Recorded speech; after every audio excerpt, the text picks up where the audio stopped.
Banyak orang nyebut kopi, jangan-jangan karena kopinya tidak ada. Tapi orang sedang ngopi tidak akan menyebut kopi.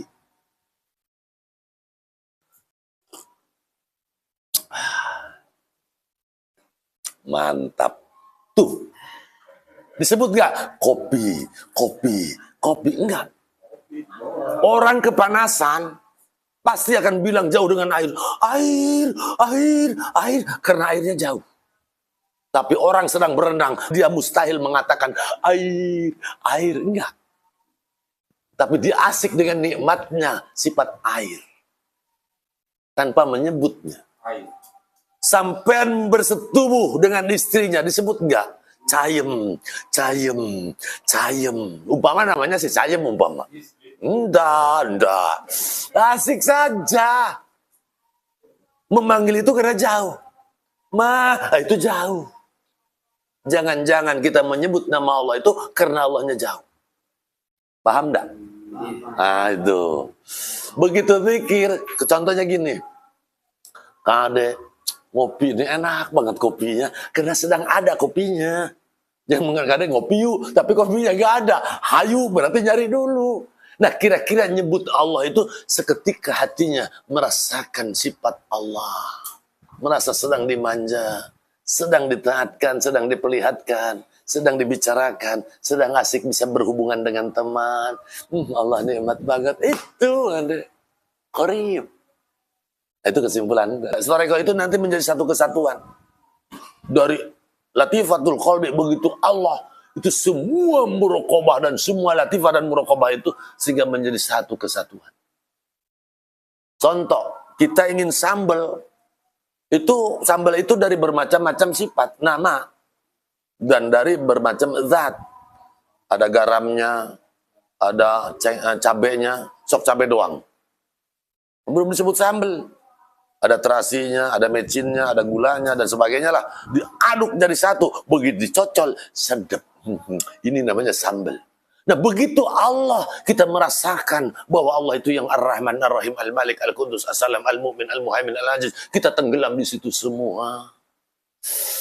Allah, nikmat. Melihat alam itu ya Allah Haji.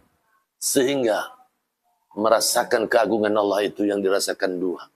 Kemahasempurnaan dan kemahaindahan Allah Subhanahu wa ta'ala. Itu ta'zub dan tahayul. So, ahli Allah, para kekasih Allah itu tidak terlihat wiridnya. Cara begini. Kau mau diputar begini mah?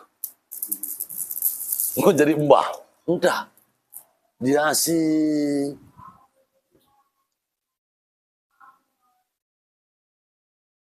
Bukan ininya. Bukan ininya.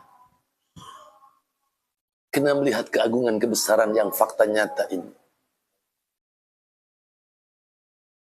Itu alat supaya hatinya ingat Allah. Nah, nanti diterangkan di sana lah. Supaya ini merasakan Allah itu sehingga hadiah mayyah, merasakan hadiah mayyah akrobiyah muhibbah, sehingga akan membuahkan hakikatul ulia, tawadu, hakikatun nubuwah, sidik, patonah, amanah, tabligh, hakikatul risalah, menjadi perilaku yang indah.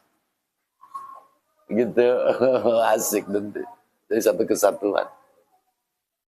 Berihsan dia selalu memandang kepada Allah dan dirinya merasa selalu diperhatikan Allah dan merasa didengar oleh Allah sehingga akan berihsan kepada sesama makhluk dengan perilaku akhlaknya yang baik. Asik. Jauh dari kebencian, jauh dari jengkel. Suluk itu perjalanan para nabi dan rasul. Suluk itu perjalanan para kekasih Allah. Tanpa mengganggu aktivitas kita, justru malah aktif dan semangat dengan aktivitas itu sendiri. Saya nggak suka sama murid yang malas-malas malah. Karena mbahnya lagi aktif. Saya itu aktif. Nah ngaji ke sini termasuk itu pengobatan. Dan obatnya tolong diminum di rumah. Artinya dirasakan dan dipraktekkan. Ini masalahnya obatnya ini setelah di situ di mobil aja udah pada jatuh kayaknya, Pak. Begitu pulang, ini obat kemana ini? Pegang yang kuat, jangan sampai jatuh di jalan. Setelah selesai, di mana ada waktu, difikirkan lagi hasil ngaji sekarang ini. Umpamanya besok nih, kita coba pikirkan hasil ngaji tadi. Kemudian rasakan. Praktekkan dalam kehidupan.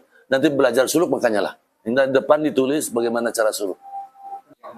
Kemudian, yakini bahwa zikir sambil banyak memohon ampun kepada Allah atas dosanya, kesulitan akan dimudahkan, kegelisahan akan ditenangkan, rizkinya min haitsu la tahtasib. Jangan terpengaruh dengan baca sholawat, dengan baca ini.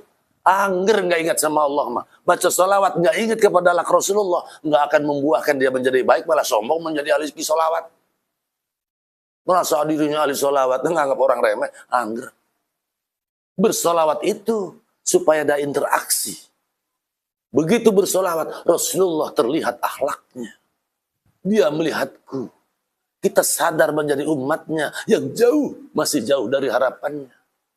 Nah itu yang lebih hebat itu. Solu itu adalah hubungan kasih sayang. Innallaha wa malaikatahu yusholluna 'alan nabi. Bukan Allah baca solawat. Bukan itunya, tapi Allah cinta sayang dengan malaikatnya kepada Muhammad SAW dan kepada pengikut yang mengikuti cara Kangjeng Rasul, bukan bacaannya. Cuman kita terbuai dengan bacaannya, tapi bukan kepada akhlak perilakunya. Akhlaknya, saya rasa begitu akhlaknya lah. Ada sahabat bi kapan wiridnya. Itu teman saya kalau, ya dulu-dulu tapi sebelum dia ngerti. Ngobrol sampai pagi. Ini kapan wiridnya mbah ini?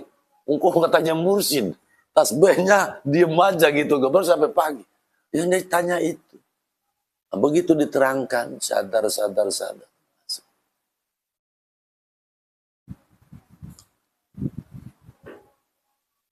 Yang terasa itu kasih sayang.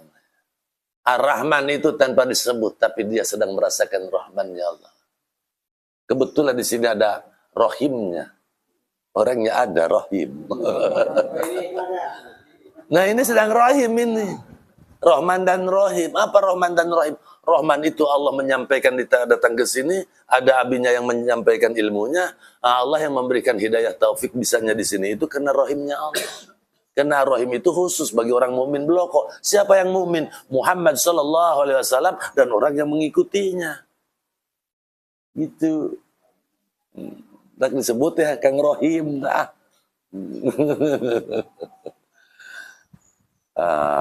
Coba sekali itu YouTube tuh dibaca tuh dibuka tentang wali gitu. Kan Habib itu sampai wali Abdal, Qoban, Ujabah. Habis sendiri itu selalu didengarkan sesuai enggak apa yang Habib sampaikan itu takut enggak sesuai. Nanti guru saya itu bilang begini, terangkan oleh kamu ilmu thariqah sesuai dengan apa yang kamu rasakan. Supaya kau tidak termasuk orang yang akal-akalan. Tapi berdasarkan rasa dan pengalaman kau kepada muridmu.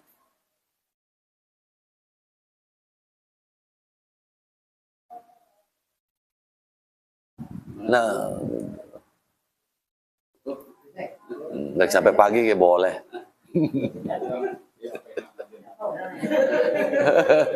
Mau prakteknya ini ya? Iya, nggak sabar. Sudah terbayang di sana masa lalu. Berdua berebut itu. Pasar Tono keirian itu. Saya Papua aja. Iya. Sama-sama ya. Maaf kami Selalu dimalu. Selalu dimalu kita dimanjakan. Makanya kalau ada orang yang